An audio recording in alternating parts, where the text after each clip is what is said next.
Simbolnim prerezom trku je stavba nekdanje šole v Višnji Gori uradno postala prva slovenska hiša z imenom Kranjske čebele.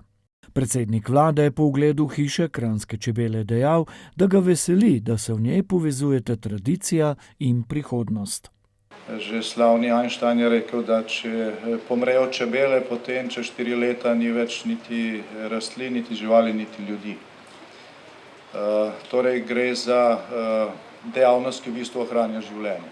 Z rožce na rožco lita čebela, pridno nabirati se jim mudi.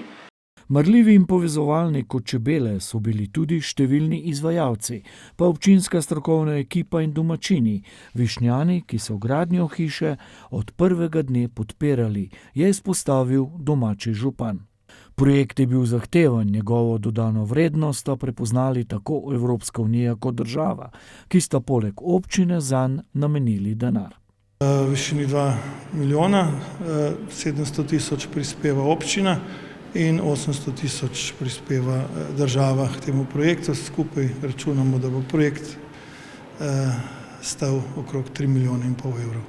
Središče inovativnih tehnologij Apilab, hiša Kranjske čebele je postala poučen labirint, ki ga je navdihnil čebelji svet ter prostor za snovanje idej in podjetniških poletov.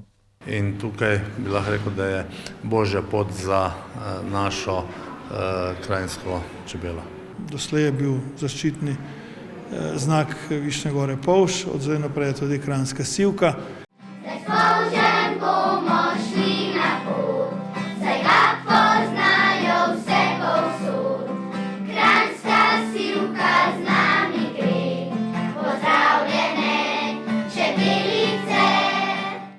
Ki bodo obiskovalcev v hiši pozdravili v živih panjih, kar je unikum v svetu. Vznemirljivo pa bo tudi prespati v panju. Sobe so namreč zasnovane v obliki lesenih satnih celic.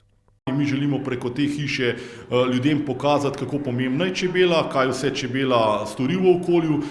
A okolje letos čebelam ni bilo naklonjeno. Čebelari so zabeležili najslabšo sezono v zadnjih 100 letih. A na srečo jim je država prisluhnila in dodelila pomoč. Tisti čebelari, ki imajo nad 10 panjev, bodo prejeli po 6,5 evrov, ti ekološki pa 13 evrov. Denar naj bi prejeli do konca tega leta, še dodaja.